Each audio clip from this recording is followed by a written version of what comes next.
السلام علیکم بھائیوں، قرآن کلاس نمبر 2 میں آپ سب کو خوش آمدید۔ ہم نے اپنی پچھلی کلاس کے اندر سورہ الفاتحہ کا ترجمہ اور تفسیر کی تھی۔ آج ہم سورہ البقرہ کا آغاز کرنے جا رہے ہیں۔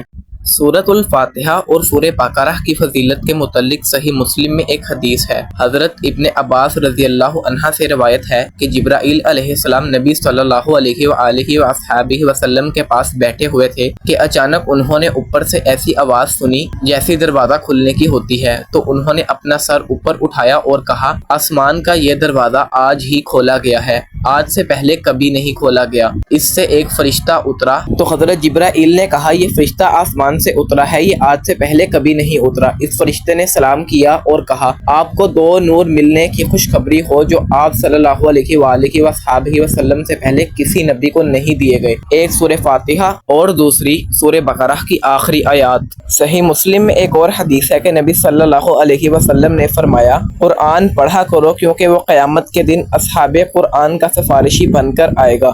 دو روشن چمکتی ہوئی سورتیں البقرہ اور آل عمران پڑھا کرو کیونکہ وہ قیامت کے دن اس طرح آئیں گی جیسے وہ دو بادل یا دو سائبان ہوں، یا جیسے وہ ایک سیدھ میں اڑتے ہوئے پرندوں کی دو داریں ہوں۔ وہ اپنی صحبت میں پڑھنے اور عمل کرنے والوں کی طرف سے دفاع کریں گی۔ سورۃ البقرہ پڑھا کرو کیونکہ اسے حاصل کرنا باعث برکت اور اسے ترک کرنا باعث حسرت ہے، اور باطل پرست اس کی طاقت نہیں رکھتے۔ حضرت معاویہ رضی اللہ عنہ نے کہا، مجھے یہ خبر پہنچی ہے کہ باطل پرستوں سے ساحر جادوگر مراد ہیں۔ پھر جامعہ ترمذی کی حدیث ہے کہ نبی صلی اللہ علیہ وسلم نے فرمایا، اپنے گھروں کو قبرستان نہ بناؤ، وہ گھر جس میں سورہ بقرہ پڑھی جاتی ہے اس میں شیطان داخل نہیں ہوتا۔ اعوذ باللہ من الشیطان الرجیم، بسم اللہ الرحمن الرحیم، الف لام میم۔ الف لام میم یہ حروف مقطعات ہیں جن کے معنی اللہ کے سوا کوئی نہیں جانتا۔ اس کے متعلق سورہ آل عمران کی آیت نمبر 7 میں اللہ تعالیٰ فرماتے ہیں،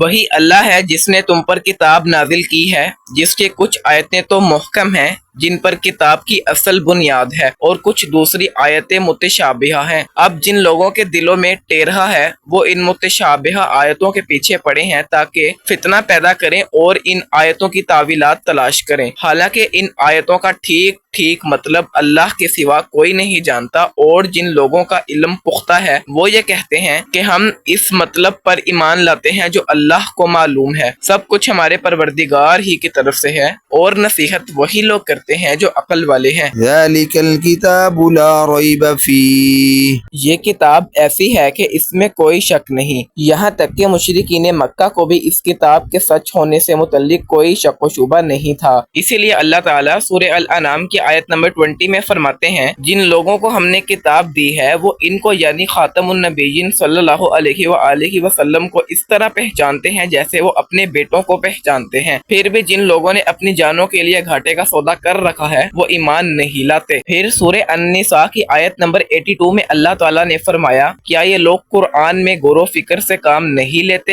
اگر یہ اللہ کے سوا کسی اور کی طرف سے ہوتا تو وہ اس میں بہت اختلاف پاتے۔ ھدی للمتقین، یہ ہدایت ہے ان ڈر رکھنے والے لوگوں کے لیے۔ اسی کے متعلق سورہ قاف کی آیت نمبر 45 کے اینڈ پہ نبی صلی اللہ علیہ وآلہ وصحبہ وسلم کو مخاطب کر کر کہا جا رہا ہے کہ قرآن کے ذریعے سے ہر اس شخص کو نصیحت کرتے رہو جو میری وعید سے ڈرتا ہے۔ پھر سورہ اعلیٰ کی آیت نمبر 9 اور 10 میں بھی نبی صلی اللہ علیہ وسلم کو مخاطب کر کر کہا جا رہا ہے کہ تم نصیحت کیے جاؤ اگر نصیحت کا فائدہ ہو، جس کے دل میں اللہ کا خوف ہوگا وہ نصیحت مانے گا۔